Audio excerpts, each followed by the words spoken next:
Saudara, pertemuan Jokowi Prabowo sudah terwujud, lantas pertanyaan yang muncul selanjutnya adalah benarkah pertemuan Mega Prabowo akan benar-benar terwujud?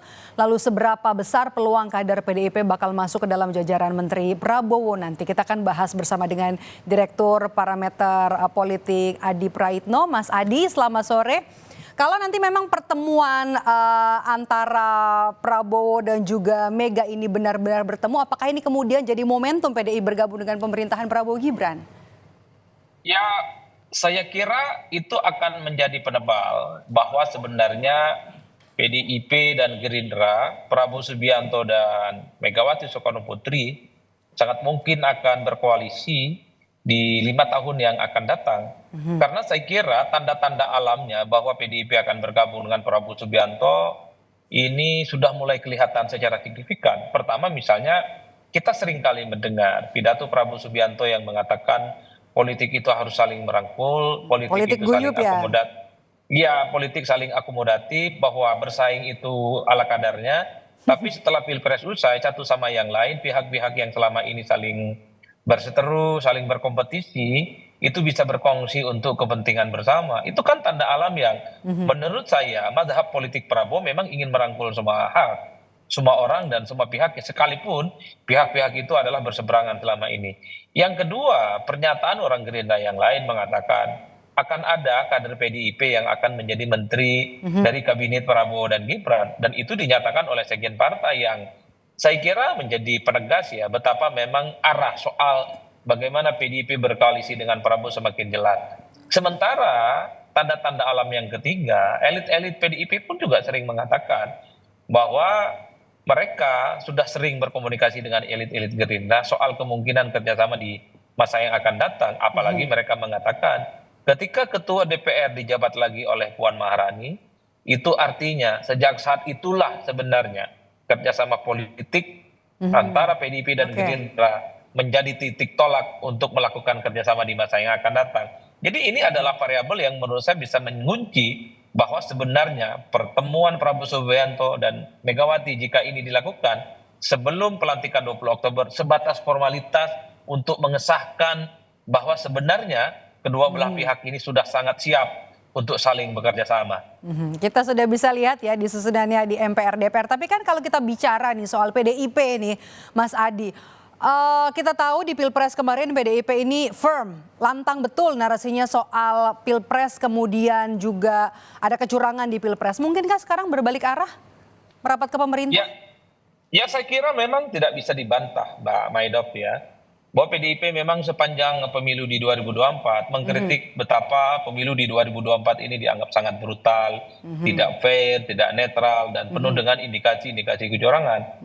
Tapi kalau saya melihat rata-rata kecenderungan secara umum, setiap ada Pilpres yang kalah itu selalu menuduh bahwa pemilu itu tidak jujur dan tidak adil. Termasuk Prabowo Subianto ketika kalah Pilpres 2019. Melakukan hal yang sama, meski kita tahu setelah itu pihak-pihak yang biasanya menyerang bahwa pemilu itu tidak adil dan tidak fair sering menjadi bagian dari koalisi pemerintah. Saya kira bukan hanya PDIP, partai seperti PKS, kemudian PKB, seperti Nasdem, dulu juga adalah dalam banyak hal cukup konfrontatif menganggap pemilu di 2024 ini tidak adil. Bahkan mereka dalam banyak hal juga menolak gagasan-gagasan terkait dengan keberlanjutan Prabowo Subianto sebagai pelanjut Jokowi, menolak IKN yang dianggap ugal-ugalan, ini rezim infrastruktur dan seterusnya. Tapi pada akhirnya mereka juga berkongsi. Oleh karena itu bagi saya setelah Pilpres usai, maka konsolidasi mempertemukan kepentingan masing-masing itu dilakukan.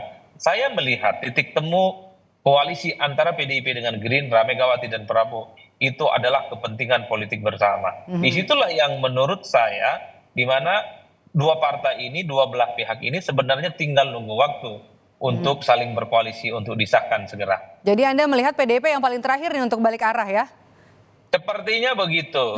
Apalagi sebenarnya kalau mau jujur PDIP sekalipun menuding pemilu itu dilakukan dengan cara-cara yang tidak fair dan tidak adil, secara personali mereka itu tidak pernah menyerang Prabowo Subianto. Yang mereka serang, yang mereka kritik itu adalah Jokowi dan Gibran Rakabuming Raka yang dinilai prosesnya itu cacat secara etik melalui putusan Mahkamah Konstitusi. Bahkan di berbagai kesempatan elit-elit PDIP mengatakan bahwa mereka tidak pernah punya persoalan apapun dengan Prabowo. Secara politik mereka itu tidak ada persoalan apapun dengan Prabowo. Yang mereka ada masalah itu dengan Jokowi, bukan Oke. dengan Prabowo Subianto. Jadi ini bisa dijadikan sebagai sebuah alibi betapa sebenarnya Kalau dengan kita lihat Prabowo rekam Subianto. jejak hubungan antara partai PDI Perjuangan dengan Pak Prabowo ya. Oke, kita bahas sekarang soal 3 nama yang beredar dari PDIP yang disebut-sebut bakal masuk ke dalam kabinetnya Prabowo. Ini adalah Oli Dondo Kambe, kemudian juga ada Abdullah Azwar Anas dan juga ada Budi Gunawan. Siapa yang kemudian paling besar peluangnya meskipun ini sebenarnya disebut langsung oleh Said Abdullah ya, 3 nama ini. Ya saya kira tiga-tiganya cukup potensial karena sosok-sosok ini adalah sosok yang dinilai punya kontribusi dan menjadi orang-orang di lingkaran penting PDIP. Sosok ini tentu telah melalui proses diskusi dan mekanisme yang cukup panjang. Karena kalau saya mempelajari PDIP dalam studi-studi politik misalnya, PDIP ini kan tidak gampang merekomendasikan orang. Jadi yang direkomendasikan itu adalah sosok yang dinilai pastinya dia merepresentasikan kepentingan partai, dinilai sebagai perwakilan partai, dan dia adalah replika dari politik partai. Jadi nama-nama ini kalau kita tracking satu persatu adalah sosok yang sangat identik dan teridentifikasi sebagai orang yang cukup matang di PDIP dan sangat dekat dengan Megawati Soekarno Putri. Jadi kalau betul bahwa PDIP itu dapat 3 jatah menteri, maka 3 orang ini sangat mungkin adalah nama-nama yang nantinya akan membersamai kabinet Prabowo Gibran di masa yang akan datang. Saya kira di situ, Mbak, konteksnya. Oke, kalau PDIP jadi bergabung, kalau kita kutip dari Mas Adi bilang tadi sebenarnya hanya sekedar sudah pasti sebenarnya kalau kita baca ya bergabung ke pemerintahan Prabowo Gibran nanti jangan lupa ada Gibrannya di belakang. Bagaimana positioning Jokowi? Ya, saya kira memang secara psikologi politik ya, jangankan Jokowi, partai-partai pendukung utama dari Prabowo pasti tidak happy dengan adanya partai-partai baru berkoalisi dengan mereka. Karena apapun pemilu itu kan ada jerih payah, tujuan utama adalah untuk jadi menteri dan mengakumulasi kekuasaan. Kalau tiba-tiba ada partai politik yang kalah pemilu juga dapat kekuasaan politik, maka partai-partai seperti Demokrat, kemudian seperti PAN misalnya, seperti Golkar itu pastinya tidak happy. Karena ada orang yang kalah pemilu, kalah pilpres, ikut serta untuk menikmati kekuasaan Tapi Mas politik. Aye yang terakhir pernyataannya bilang kalau itu adalah hak prerogatif, terima-terima saja. Oh, kalau itu persis, karena persoalan apakah PDIP akan diajak atau tidak, itu kan ada di tangannya Prabowo Subianto sebagai presiden terpilih. Jadi sekalipun partai-partai mendukungnya itu tidak happy, tidak Tapi sebenarnya nyaman, nggak happy, ada orang oke. baru ada di dalamnya, ya itu pasti akan diterima dengan lapang dada, karena mereka itu hanya partai pengusung, bukan partai utama. Oleh karena itu, secara alamiah menurut saya, Maido, partai-partai pendukung Jokowi, partai-partai pendukung Prabowo yang bersama di Pilpres 2024 tidak happy dan tidak mau ada partai yang kalah pemilu menjadi bagian dari kekuasaan politik mereka. Ini oke, kalau gitu kita baca soal nanti kalau pemerintah sudah berjalan, apakah peluang manuver baik dari partai dari PDIP sendiri ketika nanti di tengah pemerintahan Prabowo ataupun sebenarnya mungkin adakah soal kemungkinan atau peluang kans manuver dari partai pendukungnya Prabowo sebelumnya di Pilpres? Saya membaca 2 hal. Kenapa misalnya PDIP ada kecenderungan untuk dirangkul oleh Prabowo Subianto. Ini kan pertama untuk menjaga keseimbangan politik ya. Supaya partai-partai pendukung Prabowo Subianto ini juga mudah untuk dikendalikan. Kalau mereka bermanuver, sering melakukan resistensi, protes misalnya terkait dengan kebijakan-kebijakan Prabowo akan mengatakan bahwa Prabowo Subianto punya teman baru yang namanya PDIP, Partai Pemenang Pileg, suaranya juga banyak. Dalam konteks itulah keseimbangan dalam internal koalisi ini perlu dijaga dengan salah satunya memasukkan partai sebesar PDIP menjadi bagian yang ada di dalamnya. Karena dalam sistem presidensialisme multipartai secara ekstrim itu tidak ada koalisi yang kemudian bisa disebut sebagai permanen. Judulnya saja kadang koalisi, tapi seringkali partai-partai koalisi suka kritis, suka memprotes kebijakan-kebijakan yang akan dibuat oleh pemerintah. Dalam konteks itulah sepertinya memasukkan PDIP menjadi penting untuk menjaga keseimbangan secara politik di internal koalisi. Tapi yang kedua, ini yang saya kira menjadi kekhawatiran kita bersama. Kalau betul PDIP bergabung juga dengan Prabowo dan Gibran, maka nasib oposisi di masa yang akan datang pastinya wassalam. Karena di negara ini partai politik kalau sudah menjadi bagian dari kekuasaan pemerintah mustahil dia akan protes, mustahil dia akan melawan. Sekalipun kebijakan-kebijakan itu bertentangan dengan hati nurani rakyat. Oleh karena itu, ketika parlemen semua mayoritas bergabung dengan koalisi Prabowo dan Gibran, maka oposisi di parlemen akan wassalam dan tak ada lagi sparring partner yang kritis yang muncul dari parlemen. Padahal sebenarnya kalau kita lihat sepertinya sikap PDIP diharapkan bisa ada di oposisi ya dan menjadi oposisi yang kuat bagi pemerintahan. Ya sebenarnya sekalipun PDIP tidak masuk dalam koalisi Prabowo, nasib oposisi kita ini pastinya cukup lemah ya. Karena ada kecenderungan Kim Plus ini kan kekuatan politiknya sudah 84%, Maido. Itu artinya apa? Pengambilan keputusan strategis, baik di DPR ataupun di eksekutif, semua kan melalui mekanisme voting tanpa PDIP sekalipun. Kekuatan pendukung Prabowo Gibran yang namanya Kim Plus itu sudah 84%.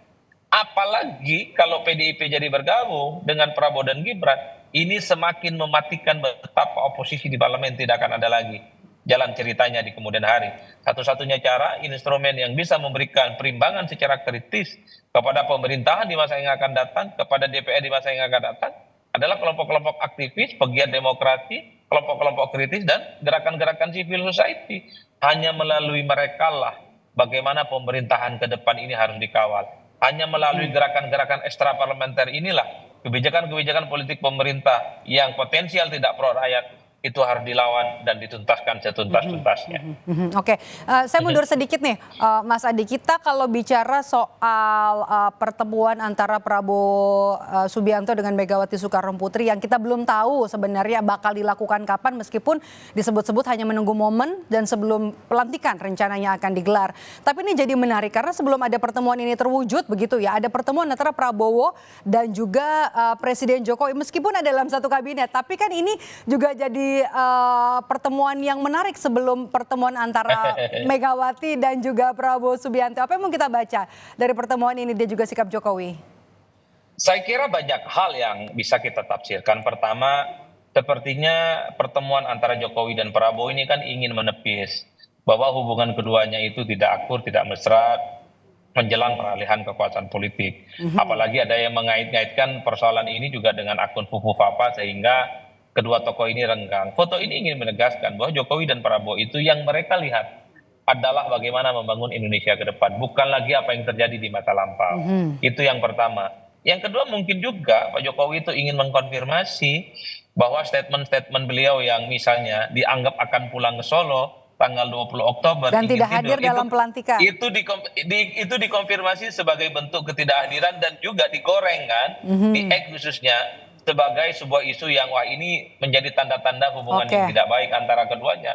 Oleh karena itu bagi saya dua hal ini yang sepertinya juga bisa menjadi pembicaraan di antara kedua tokoh ini. Tapi secara prinsip yang ketiga, bisa saja pertemuan antara Jokowi dan Prabowo ini bisa dimaknai bahwa per hari ini Jokowi itu dengan Prabowo adalah satu kekuatan yang tidak bisa dipisahkan dengan yang lainnya. Jadi sekalipun ada isu bahwa PDIP dan Prabowo akan menjadi kuat dan solid, tapi Jokowi ingin mengunci dengan pertemuan bahwa Prabowo itu adalah Jokowi dan Jokowi adalah Prabowo, yang menjadi kesinambungan mereka itu sustain, punya kepentingan yang sama, punya ide dan gagasan yang sama.